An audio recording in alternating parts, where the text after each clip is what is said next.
videos are shared 20 times more than any other type of content. But it doesn't just mean that you can sit there and do a video and it's going to do well. It's got to be good. You've got to got to know what you're doing. And it is this whole new skill set, as you know, being able to, get in front of camera and hold people's attention, get them to remember the content, what you're saying, having it edited properly, lighting, audio, all those sort of things are a skill and are important. You can't just expect to hop in front of the camera and say, hi, here I am, I'm on my way to a meeting, and all of a sudden your business is going to go crazy. Like, you've got to have some sort of strategy, and it's going to take some time for you to get good at it. Hello, video marketing professionals. Welcome to the podcast that takes the mystery out of producing videos. Our guest is Nathaniel Bibby, founder and the managing director of the leading LinkedIn marketing agency, the Bibby Consulting Group, where they train people on best practices to grow their business on LinkedIn. Nathaniel has been called the #1 LinkedIn expert in the Asia Pacific region by the Social Media Marketing Institute. He's won the best use of LinkedIn. He's helped clients close $400 million in additional sales through LinkedIn marketing strategies.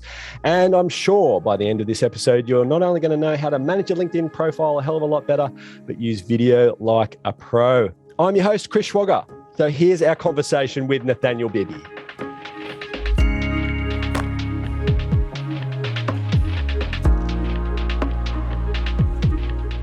This guy is everywhere. He is the #1 guru that I turn to for LinkedIn advice.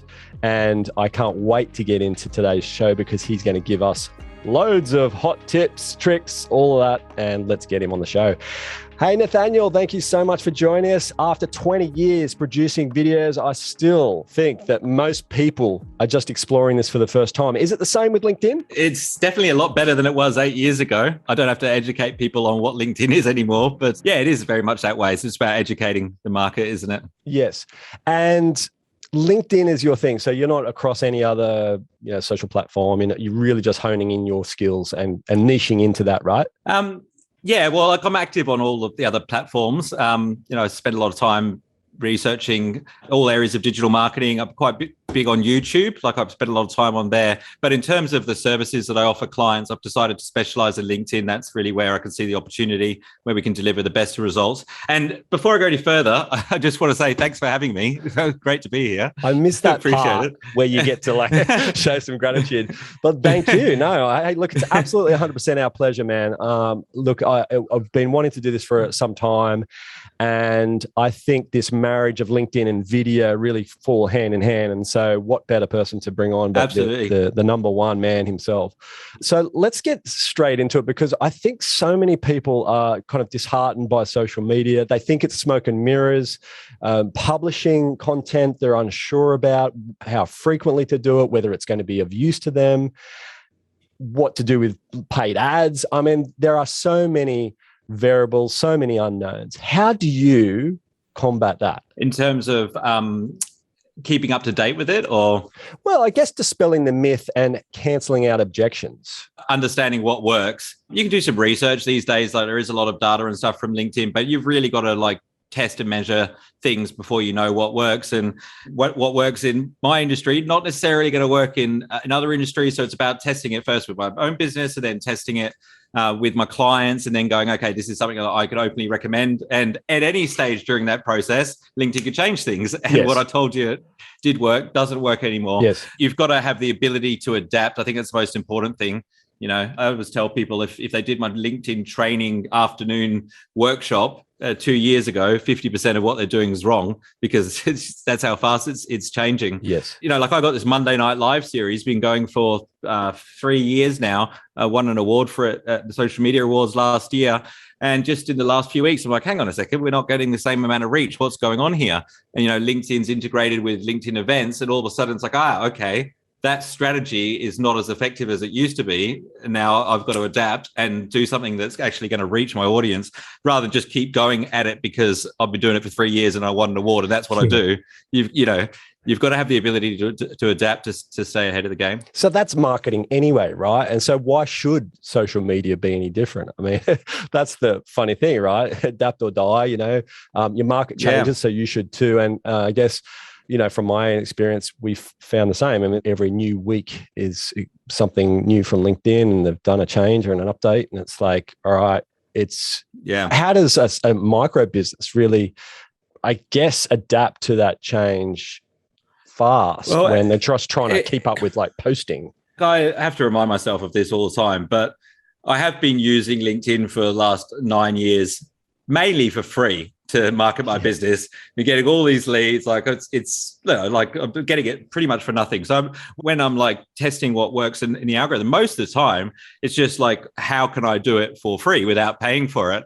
Like if I was spending money on Google Ads, for example, and they were making changes, it'd probably just make it easier for me to target my audience. But like trying to get the algorithm to work in your favor so you expose your content to more people without paying any money, it's ruthless because you've got to think about the customers, but you've also got the audience, but you've also got to think about the platform and how that works. I feel a bit like it's a puzzle that you've got to work out. And I'm fortunate that this is my area of specialty, so I can justify spending 4 or 5 nights going down a rabbit hole researching the importance of dwell time on a post, whereas any other business owner does have time to do that amount of homework. Yes, absolutely, 100%. So look, I have no idea where to start. I've got a list of questions here, but I'm thinking like there's so much I want to cover. And I think the important thing is not to try and get too overwhelmed, but I guess I'm trying to look for the quick wins, I guess, for our audience. How you're not new to video, you're not a stranger to it, doing some amazing stuff.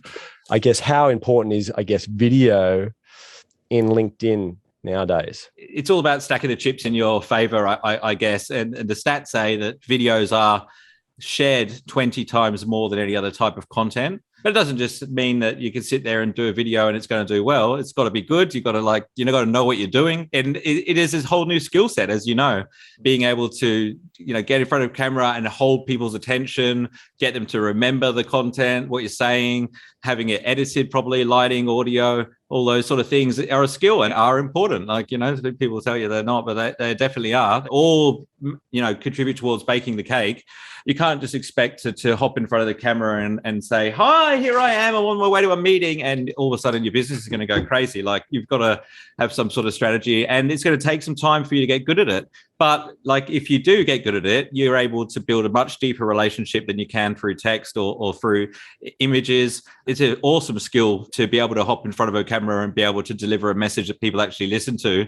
And you can have the great video and greatest video in the world, but if your caption doesn't compel people to press play, the stats say, and I think these are probably conservative, but after 10 seconds of people watching a video on social media, 50% of people that have started watching have stopped on average. After a minute, it's 80%. I honestly think that these figures are generous because I look at my Instagram, how long people are watching the videos and the curve just goes like this. Like people stop watching very quickly. And so if the video is rubbish and you don't hook people and you don't have a way to get people engaged with storytelling and things like that, the reality is even if it says you've got 200 views, the chances are a lot of them are probably only watching a few seconds. You need subtitles on or they don't know what you're saying. So there's a lot that goes into it. But I think it's a skill that's worth investing in and mastering for your business. One of the challenges I've had, though, since I started doing video content is I've been generating leads for clients, building connections, sending messages, set appointments, which is great because it gives them immediate return on investment. But meanwhile, in the background with my own business, I'm creating these video contents, getting all this thought leadership, credibility. All of a sudden, when I speak to potential customers, they're not speaking to 3 other providers. They're not as price sensitive. And so when I experience results like that, the question I ask myself is, well, how do I package this up and offer it to my clients in a way that, that they see is valuable, that it's affordable? Because I'm like, no way I can make it affordable because of the amount of time I'm investing in it. So now when we do content creation, I'll interview a client for 45 minutes and it could be either Zoom or in person. We've got a few tricks that we do to make the editing look good. Branded intro, subtitles, all of the things that I've just learned through trial and error. And so at the end of it, out of a 45-minute interview, we can create 20 short 2 to 3 minute videos, all with a headline creating curiosity, cutting out all their ums and ahs, ask the questions that create the answers, which will be an engaging piece of content. So prospects who may have tried posting a few times, got 7 likes or something, no comments, all of a sudden it's getting a few thousand views on their content just because it's presented in the right way. And so that's one way that we're able to deliver it without client actually having the skills, because they just talk into me and forgetting the cameras there. And it's my job to draw the content out of them. But if they sat in front of the camera and just looked at it right down the lens, and started talking about their business, I'm willing to bet that 9 times out of 10, no one would watch it because they'd just be in their own head, you know? I find that there's so much vapor, and I don't know if that's the appropriate word, but to LinkedIn, that often disheartens people, or at least myself, when publishing content and realizing you only got 100 views or something like that. And you kind of mope around going, well, I didn't get my endorphin hit or my, my dopamine hit. And it's not until you meet someone face to face and you realize that they've made a decision on meeting you again or whatever, based on a video that they saw on LinkedIn, and you go, right, this is swaying opinion. This is doing the job that I can't get from stats. I can't see it in the views. I can't see it in the shares or like or anything like that. I get it because they chose me because of the outreach we did 18 months ago, or, you know, what they saw, a little whiff of a bloody fleeting moment of a post was enough of those contributed to their decision whether to choose us. What you're talking about is really important, because a lot of people get distracted with the vanity metrics. It can end up making you move in the wrong direction, because like if you're basing your success on how people react, you're not focusing on the process. And what you're talking about is, like, I've noticed early on as well, and now I have a system for like going out and finding that information, but how people react, like those sales opportunities that come forward and things like that are actual tangible business metrics. Like, I know people that got 700,000 followers, get 500 likes every post, and calling people up asking if they know anyone that's hiring at the moment every few months. Yeah. You know? Yeah. So, yeah. I mean, it's been amazing. I mean, just, I guess, for my audience to understand how we're using it, I mean, the publishing is one thing. The publishing's like, okay, be present, be out there, make sure that you are being seen and thought of, if you like. But that's not really where the lead gen has come from us. The lead gen's come from the outreach that we do. And we might have sent someone an email 18 months ago. They've inquired with us. We ask them how they found us. They say, oh, well, I just searched for you on Google. And then we put them in the database and realize that we reached out to them 18 months ago. So, you know, the catalyst, as we see it, was the fact that action creates action. You know, that by us not doing that in the first place, perhaps we wouldn't have got them picking up the phone and contacting us. So in your experience, I guess, what is that? Do you have any kind of conversion content around, okay, people that just go out and publish all day and every day versus those that are actually quite active in the in-mail space, where they're kind of more behind the scenes trying to nurture that way? I think the name of the game is to create conversations. More conversations you have, more relationships you build. More relationships you build, as long as they're the right people, they should turn into business.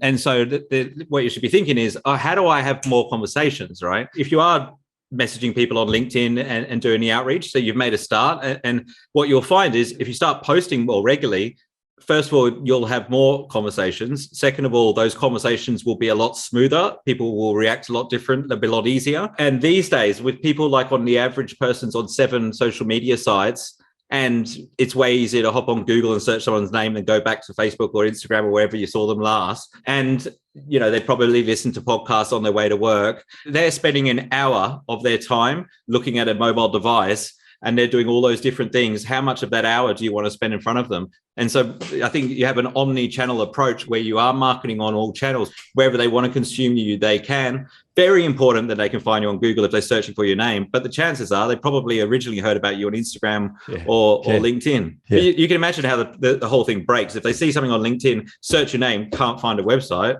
you know. Yes. So maximize the reach, increase the numbers of potential touch points, be there, have everything up to standard, so that whatever platform they land on, they're going to get some consistency.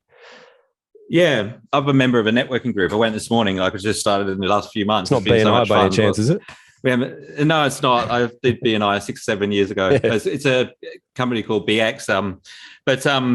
Yeah, you know, like your conversations at scale where you're speaking to the whole room, you know, and then you might give an individual a business card, and you might have a one-on-one meeting with that individual. And I just think of LinkedIn as one big networking party. So the content is you speaking to the whole room, you know, connecting with somebody is giving them your business cards, sending them a message and having conversation privately is like having a one-on-one meeting with them, but it doesn't stop there. Then you pull the conversation offline, and that's just the next step, whether it's a Zoom call or face-to-face. I think it's very important. As soon as the conversation moves into talking about solving their problem, or specifics about what you do, so you just say, great question. What's your phone number? Or let's hop on a call, so you can control the process. But the point of LinkedIn is you can have those conversations at scale. It's not a room of 15 people having breakfast. It's potentially 720 odd million professionals. It's huge. And this morning I heard the interview that you did with Grant Cardone. Great interview, by the way. I think it's Thank you. Awesome opportunity that you got in front of him. And I actually liked the content that was presented. One of the things that came up was monetization. Grant was all over that. If you're not monetizing, how you're measuring. And I guess that brings me to my point, because we've just started with LinkedIn advertising, got a bit of a bee in our bonnet. We're convinced we're doomed when it comes to advertising. We tried the Google advertising, we're trying LinkedIn advertising with very little success from that. And I guess I want your thoughts on, is it working?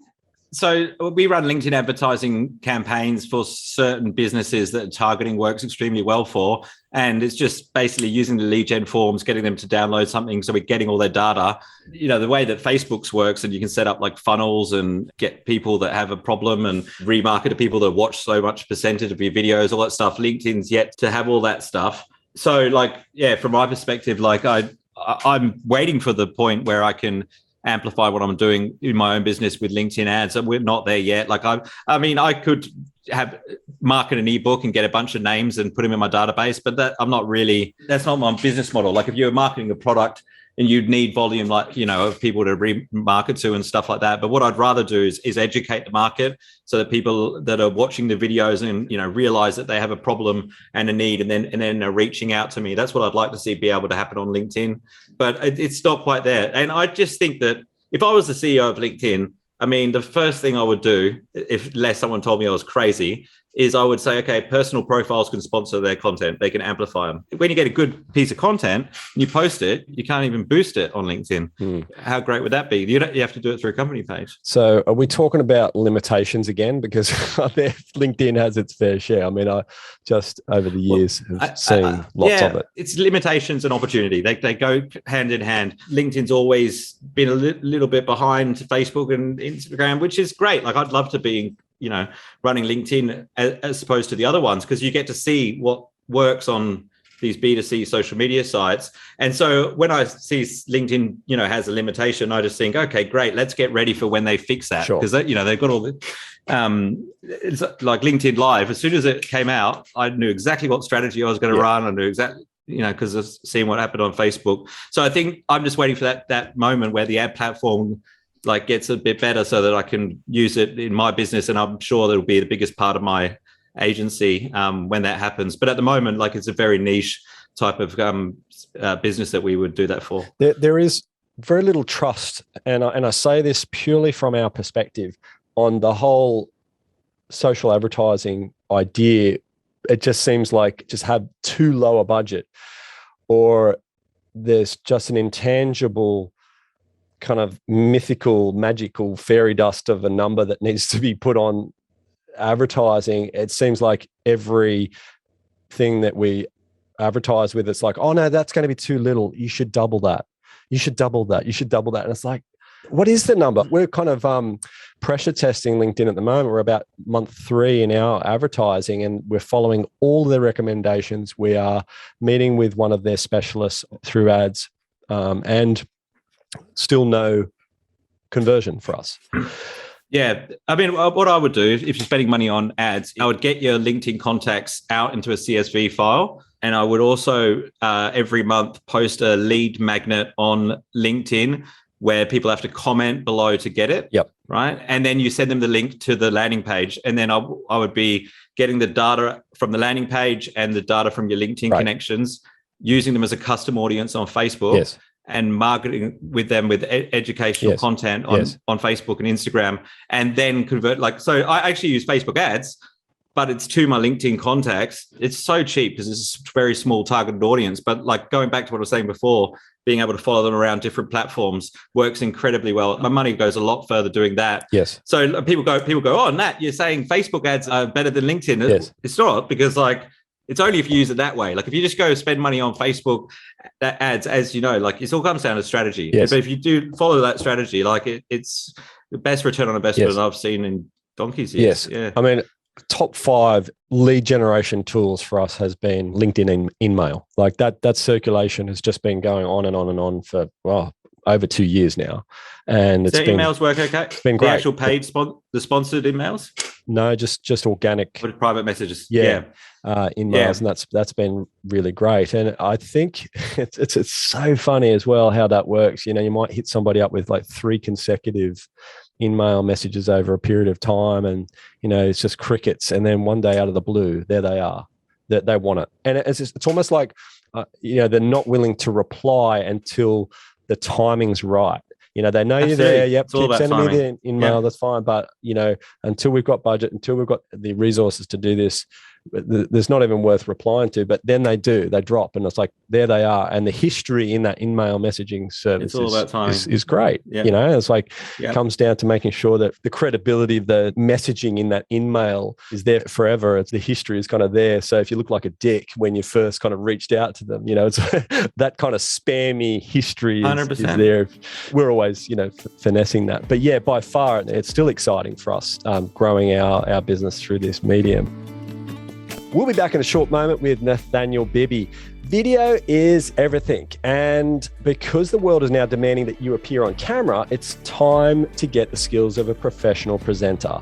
Go to ridgefilms.com.au/DIY because do-it-yourself videos should be easy and they should work. The DIY video program helps you personalize sales, produce video emails, and record videos regularly without tech hassles. Look and sound amazing, just like Nathaniel Bibby, and improve your professional image in every video meeting you have. Go to ridgefilms.com.au/DIY. What about profiles? Because people, I don't think, really understand the power of the profile and the importance of having that straightened out. LinkedIn's now integrated video into your profile, which we were all over immediately and kind of pushed our thing out there and told everyone should be doing this, But, let's go for a commonly used title in the top of the profile where an individual might use entrepreneur, content creator, inspiring keynote speaker. Like, are these just like the worst thing to include in, or is that the thing to do? Because I notice you don't do it. The rocket ships get me in the emoji rocket ships in the headline. I'm like, come on, dude. And I'm so apologize if anyone's like, we all make mistakes, but we get results. But like there was a time when I was like, if you put keywords in your headline, you'll rank at the top and you'll get ranked well on Google as well. These days, because everyone's doing it, like it's more important than ever not to come across as a salesperson if you want to get customers. So it's about looking professional and showing credibility. I mean, people need to know what you do. Like, if your headline and your company name and your profile photos are that good that people are curious enough to click on your name and read your profile to find out what you do, then that's cool. Like if you look really important, that'll work. Curiosity is great, but if people are looking for like something specific, and then they're looking in their network for video marketing agency, like it's good to have it in your headline. But other than that, I would keep it very professional. Like the things are changing on LinkedIn because there's so many people that are salespeople on there now, spending all their time working out how to prospect. I think you want to make sure that first things first, if you are on there to get customers, make sure it doesn't look like a salesperson. Yeah. And I guess hence why I've got sunglasses and whatever else on. And that's, I'm going to say that that's not the ideal thing. But on that, how important is it to get that image right? Like, obviously, there's things that look like somebody's just quickly pulled it off their iPhone and chucked it up there. And of course, now video is kind of changed the paradigm again. If you can't present yourself on video, you, to a certain degree, missing that opportunity. Tell me more. What do you think is the right way to present yourself? Well, I mean, the thing is, like, there could be a textbook right way, but if everyone did it, then it wouldn't be very effective. So, like, it is important to be unique, but I think, it just has to come back to your brand. Like, what is your brand? How are you going to show up when you are speaking in front of people, when you go to meetings, when you're on Zoom calls, and then you want to amplify that on social media. But clients say to me, oh, Nathaniel, I noticed you're wearing a t-shirt in your LinkedIn profile photo. Is that good? Should I redo my profile photo in a t-shirt instead of in a shirt? And I was like, well, no, because I'm thinking, a shirt's probably better, but it's just like, it is in line with my brand. And I think like being unique and, you with the sunnies, like is really cool, but like not just be unique for the sake of it. And you got sunnies on here and over there, you're professional and being unique, but having some sort of cohesive strategy with it. Yes. And the idea being with the personal brand is so that what will resonate with people is what they can relate to on a personal level. Like if you're business talk and you've got the corporate shop with the white wall behind you, there's no personality. People aren't going to remember looking at your profile. Probably not. Like if you show some personality, like, you tell them what you do, but you maybe put in a couple of like little anecdotes about your dog or, a bit of vulnerability about why you got into the business, show a bit of your personality in the photograph. Any of those things just make people go, oh yeah, I remember that guy. Maybe even I like that guy, but whatever, it's uniquely you. It makes you special, makes you easy to remember. And I think that's the most important thing is just working out what your brand is and not basing it on, oh, Nathaniel's got his t-shirt on, so I'm going to do that. Yes. Yes. Looking at what's trending. So what are the common mistakes people make with their LinkedIn profile? If they're using it to get customers, like a lot of the time that they've just got their profile set up as a CV, which, is a big mistake. So you just got to think about, okay, what am I using LinkedIn for? Who do I want to look at my profile? That whole other strategy for getting them there in the first place. But then when they get to the profile, what do I want them to do? What are they going to be thinking or feeling and skeptical about when they get to the profile? So just like a website, you just want to like move them through that conversion journey as smoothly as possible. So if somebody is like looking for a accountant and, the first thing in your profile is, I'm from Canada and I moved to, Perth like 12 years ago, and they're not going to be interested in that. So it's got to be like, straight away, like, are you frustrated with your bookkeeping or whatever it is? And then tell them what to do next. Like just that little thing of telling them what to do next will mean that your profile converts, because a lot of profiles I look at get like a few hundred views and they don't get any messages. They're like, oh yeah, people look at my profile, but nothing happens. That's a big problem because your profile is the conversion. That's where you get the conversions. All the other stuff is just to get people to go to your profile. All of the content and messaging is all just to get people to come to your profile. But that's where you have the permission there to explain what you do and what people should do next. Because if people are reading your profile, they're asking for that information. The mistake that a lot of people do is that on their profile, like they just talk all about themselves. They don't think about the person that's looking at it. And then when they post their content, they're like, oh, and go to my website and call me, like, and doing all that there in their videos and stuff, rather than just adding value, creating curiosity, getting people to come to the profile and then guiding them through the customer journey. And then after that, you just got to build credibility. Like people are so trust centric online these days. People have been ripped off left, right, and center. Like if you're in marketing, I'd be amazed if you can find a business that hasn't had a bad experience investing in marketing already. So they're like, is this guy somebody who's going to take from me, or is this guy actually going to help me? So it's really important that if you haven't worked with, 500 businesses or generated $400 million in sales, what have you got that you can draw focus to so that they're not left wondering? Like if you've only worked with 3 clients, like, okay, let's get crystal clear on what you did for them. So, okay, so like this client, we doubled the revenue for, and he was able to go and do this, and draw attention to that rather than trying to make yourself sound more important than you actually are. Talk about actual tangible results, because everybody says, we'll increase your revenue, we'll transform your business. The people that are doing that are writing the same things as the people that are making it up and don't know what they're doing. So how are you going to separate yourself? And then get recommendations, put video content on there. Video is so important, like really makes you stand out. Like if I'm speaking to a new prospect, they've like come across my website, for example, the conversation goes okay. But if they just watch one video, they just say, oh, I just spent the last 15 minutes watching a video on your LinkedIn profile. The conversation is so much easier. They just see you as an authority already. They're not as skeptical. It makes a huge difference. So you just want to put that information in front of people, but at the right stage of the customer journey. And when they've clicked on your name to look at your profile, that's the right stage, because they've asked for the information, or they've Googled your name and they've ended up at LinkedIn. At that point, like they've asked for the information. It's an inbound activity. When they're at your profile, It's not you pushing it on them as an outbound activity in your content. So it's about the customer journey and making sure that when they get to your profile, that you're doing the right things of converting them to the next stage. Yes. And your website's no different. Yes. So people say to me, right? People say, oh, I've got this video on my website. Isn't it great? Should I post on social media? And I said, no, like that video is not going to work on social media. And they're like, oh, you know, I paid all this money for it. I should get rid of it. I said, no, like it's perfect for your website, you know, explaining what your product's all about. But people aren't at that stage of the customer journey if you're posting organically yet. It's still quite fresh, the idea of repurposing video content. We're just seeing the trend now in the last 3 or 4 years of people saying, well, I'm going to spend, you know, $5,000 on a 90-second video. How do we leverage and extend its lifespan? So there's more and more demand now for, you know, short 15, 20-second grabs where we break up a 90-second video into short content so that they can repurpose it for social media and convert it into ads and whatever. Mr. Southall, do you have any questions that you've got? Thank you, Mr. Schroeder. So, Nat, a question around duration of video content. Is there an ideal time, or is it just based on where they are in their journey and where the video lives? How does that work? It's as long as it takes for you to get the value across. Like shorter, there is a lot of value in clarity. You know, it's so if you can do it in 30 seconds, you know, do that. But ideally, like when we're producing videos for clients, we're looking to get it between 1.5 to 2.5 minutes for organic posting on LinkedIn.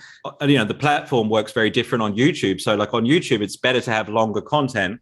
But you just got to remember, like at any point, whether it's the first minute or the first 10 minutes, it's boring for like, you know, even for, I don't know, 20, 30 seconds. Like if it's, you got to get rid of it, because as soon as people stop watching, they're not going to go back and watch, you know, what you're saying towards the end. There's a lot of people that start posting on LinkedIn and they're literally like, they spend the first 20 seconds explaining who they are and, you know, why they're using that camera and, I don't know, getting themselves comfortable, which, you know, if you're going to do a video for the first time, that's cool, but just cut that shit out. Like, sorry, I don't swear, but cut that off before you post it. Sometimes with these questions and answer videos I was talking about with clients, you know, I'm interviewing them. Quite often when we post the video on the client's behalf, the question's not even cut out. It just goes straight to them talking. You know, if it doesn't create some sort of context for the viewer, then we just cut it out. And we even put the hook at the start. So like if there's a 2.5 minute video for a client, just for 7 seconds, they said something really cool with a bit of passion, we'll put that right at the start, just so people know what's coming, just like they do on TV. You know, like on TV, they'll show you the highlights before you watch the episode. There's a lot of things to think about, you know, but I think with social media, you get started and then every video you do, you just learn a bit more, and the more you post, the quicker you'll learn. For a few years, I posted 5 times a day. I just figured, well, if I post, like I'm learning quite a lot at the moment, but if I posted 5 times a day, I'm probably going to learn a lot quicker. And I was like, oh, but how am I going to have time to run a business while I'm posting 5 times a day? Like the learning begins. You have to figure it out, right? Now I know how to create a lot of content without it taking up all my time. But I don't know if I would have learned that if I didn't have to, you know? So like anything, it's like building the process, right? Building processes, seeing what works and keeping on top of it. Yeah. So I guess in our experience, the idea of building the process, given that they might only do something once in a blue moon, is part of the challenge. That's the gap in things working and not. The fact that they can't, you know, recall, dig up a way of doing things that is consistent and ensures that they have a speedy transition the next time they do it. I don't know. There's not really a question there. Just more of an observation. Back to you, Brendan. Excellent. Thank you, Chris. Does LinkedIn only work for B2B? Really good question. Like, I love that, because there's, like, I'll give you an example. There was a lady who's based in Singapore. She's Singaporean, but she grew up in Australia. She markets Australian real estate to people that live in Singapore. And I was catching up with her while I was there, and she said, oh, it's such a shame LinkedIn only works for B2B. Like, I would love to use it to market my real estate business B2C. And we were having a couple of drinks. And then I said, well, what about this? What about if we target CEOs that live in Singapore that went to university in Australia? You know, they've got some ties with Australia. Maybe they'll come along to one of your property seminars. And sure enough, like within a couple of days, she filled up a seminar. And she's like, oh, I can't take any more bookings for my seminar. All these CEOs rock up or went to university in Australia that live in Singapore. And she started doing these seminars every month. She couldn't fill them before. She was running full page ads in the newspaper up there. And so that's a B2C, you know, targeting. The other thing, like if you're not going to go direct to consumer, just think about, okay, well, either what businesses also work with my customers that are complementary, or distribution channels, Or perhaps you want to get speaking gigs, or you want to get in, PR, any of those opportunities where it'd be helpful to get in touch with a certain industry and business title. And sometimes those opportunities can be worth a lot more, if you're in retail and you sell T-shirts, for example, you could get in touch with the right person at David Jones to market your clothes through LinkedIn. So it's just about strategy, but really good question. Yeah, everything gets sorted out after a couple of drinks, doesn't it? Yeah, absolutely. The speaking is a big thing. Like when I do LinkedIn versus Instagram with the Instagram coach, Vilinovich, like she doesn't use LinkedIn for business. Like her products, membership base is about $50, $45 a month. But she's like, but now that you mention it, all of my paid speaking gigs come from LinkedIn, because that's where the event managers are looking for speakers.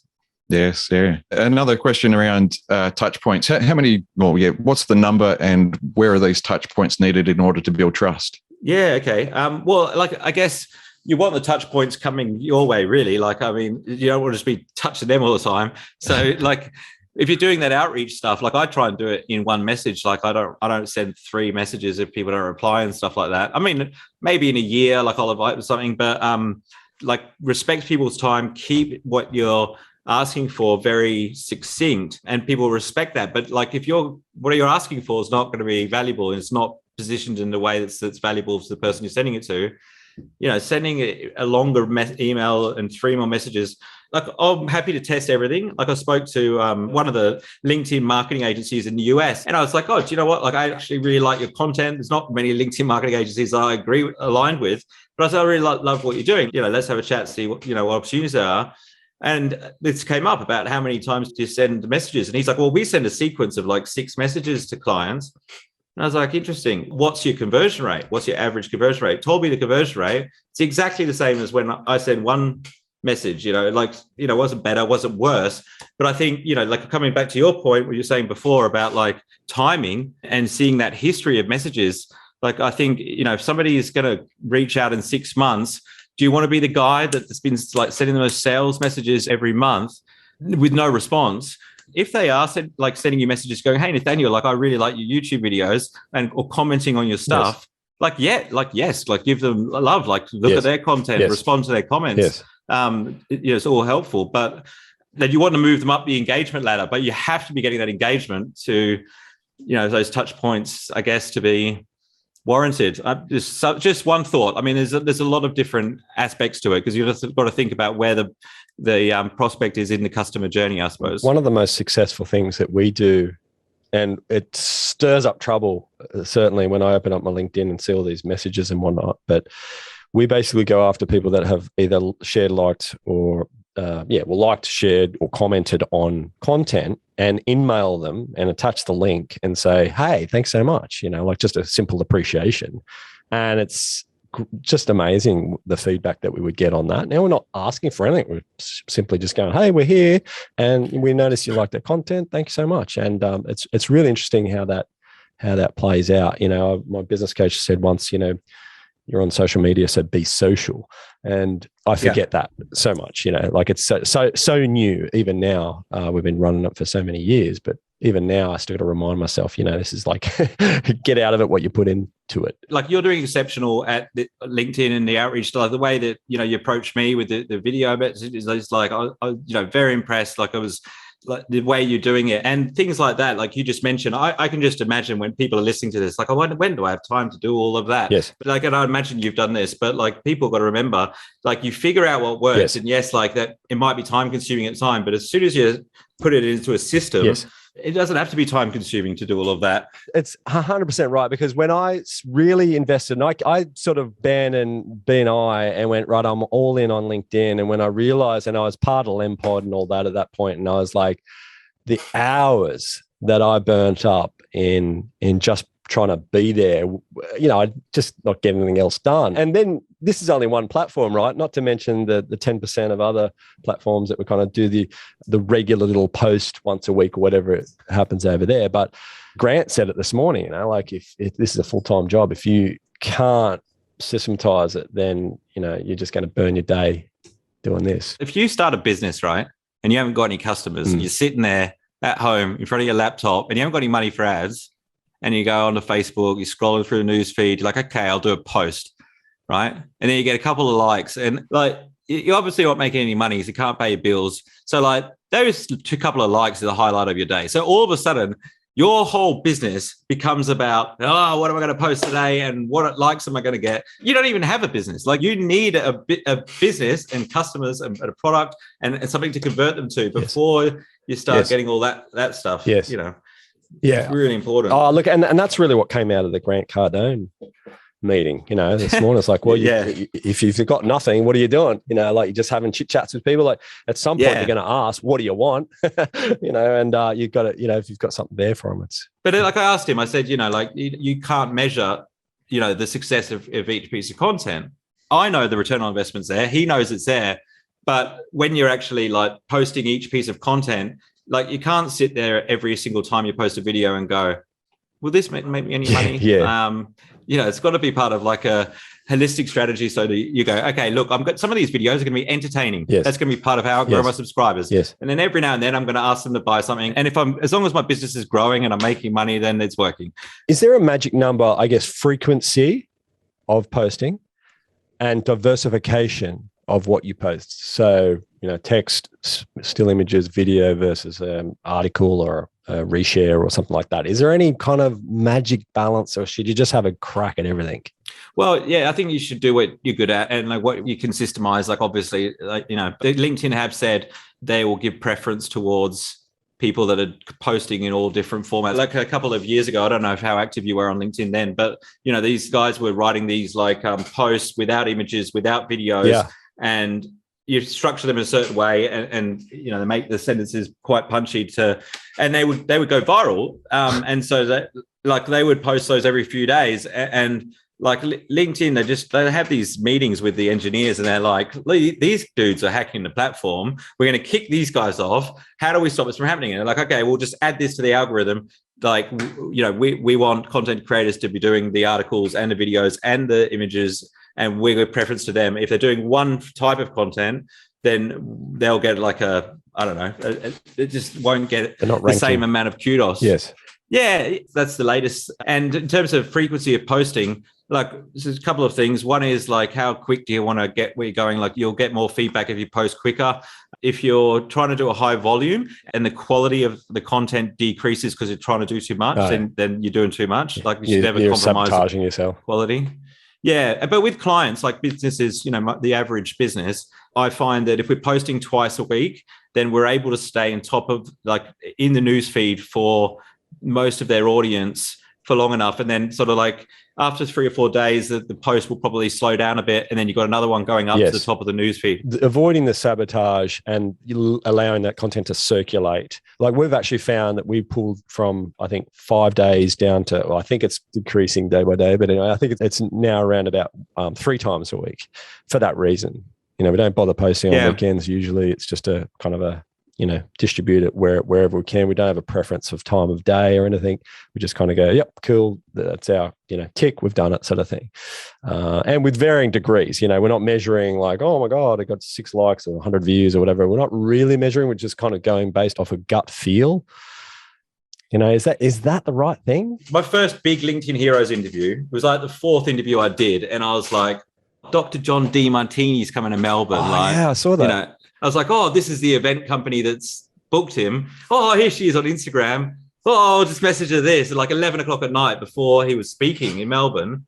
Anyway, she's like, yeah, sure. Like after he does his talk, he'd be finished around 11 p.m. If you're there with your camera guys, you'll be able to get the interview with him. I'm like, gee, what? Wow, okay. So I've got to organize this camera crew and get there, right?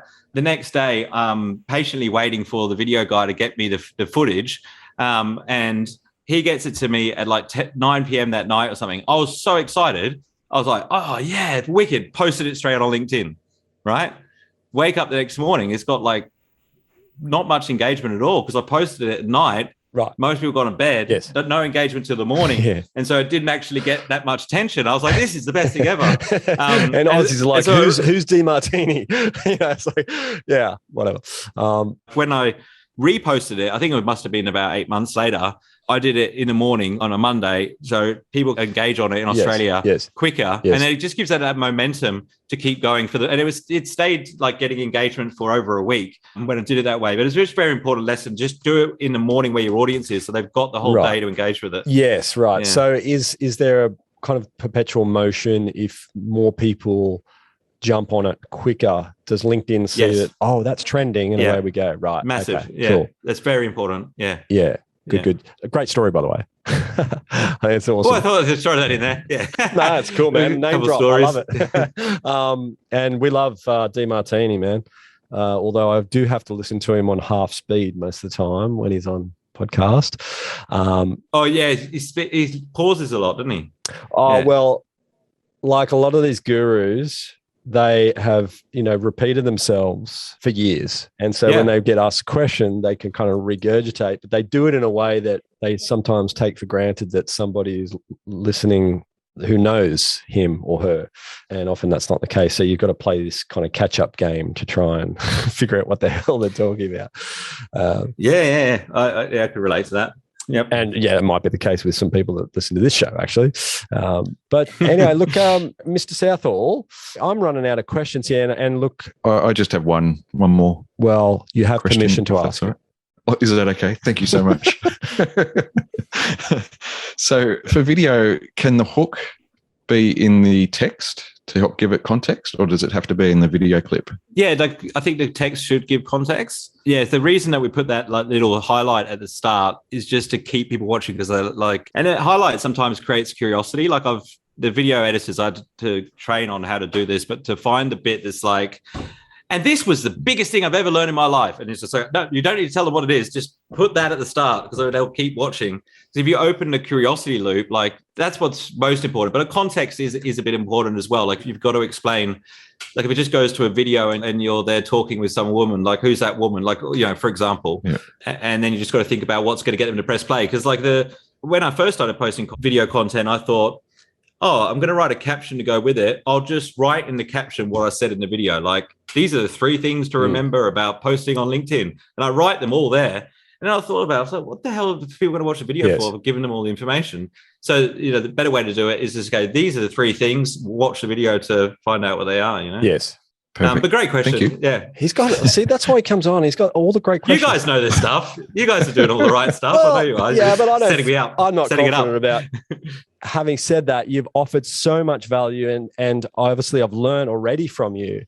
But I know that on this channel, the Video Made Simple podcast, we've never really covered a lot around LinkedIn. And so I just want to say thank you so much for spending an hour with us and going over this stuff. I think it's really important that people at least have a bit of bearing on this and how video can act as this beautiful distribution mechanism on LinkedIn and be out there visible day in, day out. And I think that's underestimated in today's market. Absolutely. And you're most welcome. But I think there's a lot of people in my audience that would get value from what you do as well. Like a lot of people trying to do this themselves, like, this is what they're looking for. This is what they need. There's not a lot of stuff out there that's any good. Honestly, I'm just really happy. Thank you so much for your time.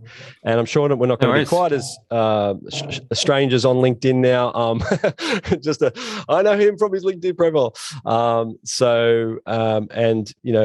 Perhaps one day we'll do this again and with some new LinkedIn algorithm. Yeah, absolutely. Yeah, I'm sure there'll be opportunities to do other things together. Thanks very much for having me. It's been great. Thank you, mate. Have an amazing rest of the day. Mr. Southall. Cool. Very good. Very good. Do you have any post-amble? Something about marketing and video. It is underestimated, isn't it? I mean, so many people don't think of social media as a way to grow their business, but it has been such a big contributor of ours for many years now and completely underestimated. Top 5 marketing activities. In fact, it's probably more like top 3 at the moment. It probably would be, actually, wouldn't it? Yeah. I mean, just as an example of the 3 top opportunities we've got at the moment have all come from LinkedIn. Yeah. And that's why. And they're all looking very likely to close because we've already built that trust. Right. And credibility. Yeah. It's completely underestimated. You're 100% right, mate. And, it's not just for you thinking about this, it's not you and your social media. I think if you, just like Nathaniel said, you systematize this, you process this up, there is a team of people behind us that make this happen for us. And I think that's an important thing to consider. Yeah, there's lots of things. And whilst you might say, oh, your profile, you look at somebody and think your profile's up to date and they publish a lot, but it's all the stuff that happens in the background behind the scenes as well that you don't necessarily see that is equally as important, if not more important. People still respond to that one-on-one interactivity. And I think that is underestimated on social media. And I think you really got to consider that, go all in on it, all in on conversations, on being social. It's not just a place for you to spam people, and if you do that over time, you do have great content. And as you say, like, all marketing needs to breathe. It's not because you put out something and immediately people are going to start doing business with you. 18 months it may take, or longer in some cases, where people they're just not ready right now. But when the time's right, you're the first person they'll think of. And video will play a mechanism, a part of that, because you are visually present. You have got enough visual equity through your face, through what you've been saying, through the nurturing of content that you've been putting out there. And when the time's right, you're the person that they'll think of. Our Ridge Films clients are the best video marketers in the world and know how to get their business a huge return on investment. For this week's video marketing tip, Brendan, you have a client you've been working with? Yes, one of our mortgage broker clients. Yeah, so tell me more about him. What was the problem you were trying to solve? So the problem that we're trying to solve was trying to get people engaged to want to download an ebook and then follow up with a conversation afterwards. Initially put an ebook on social and then asked for people to download it and give their phone number. And of course, got very little conversion on that. Almost no one responded. So we put a video on each of the 4 chapters in the ebook and released those one a week for the 4 weeks. Yes. And over time, he was obviously building trust, getting people to know him, making people be very aware that he's not a shark and trying to take their money. He's actually there to help them. So at the end of that 4th video, he then asked for their download and contact numbers. And I think the number he said was like 70 or 80% of people actually committed to it. So that just proves the value that video and LinkedIn and having that relevancy and frequency there is adding to the whole trust and credibility formula. So what's the conversion? The result was? And the result was a 70 to 80% conversion rate of people wanting to download it and start the conversation from that point. Awesome. That is sensational. I love that so much that you've been working with clients and allowing them and giving them advice on being able to do that. So if you want to do something like this for yourself, you need to hire a video marketing professional like Brendan Southall. Go to ridgefilms.com.au. That's all for this episode of the Video Made Simple podcast. Thanks for listening and see you next week.